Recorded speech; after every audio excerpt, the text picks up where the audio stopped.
In this tutorial, I want to show you how you can install WordPress for your website in SiteGround. So over here you can see I have been logged in into the SiteGround dashboard, so make sure to log in into your SiteGround account.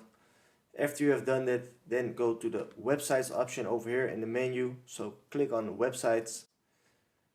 Now you can see an overview of all the websites that you have registered at SiteGround. So make sure to go to the website that you want to install WordPress for. In this case, I want to do it for this domain. I have blurred it out because it's a website of a project that I'm working on for a client and I don't want it to be visible. So go to the website that you want and then go to the Site Tools option.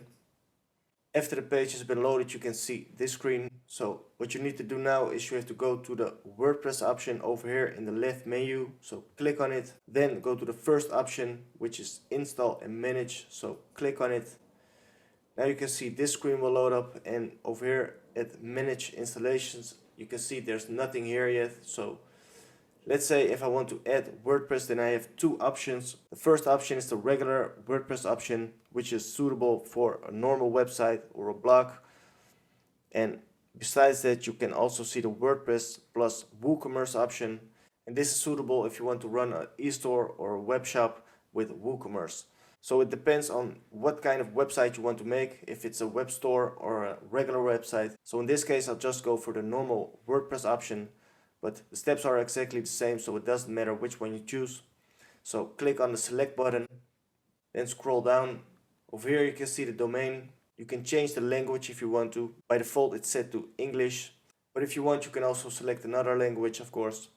Over here you have to enter a username, so that's the username, and after that you can enter a password, so make sure to do that, and then also add an email address. After that you can decide if you want to install the WordPress starter option, which is provided by SiteGround.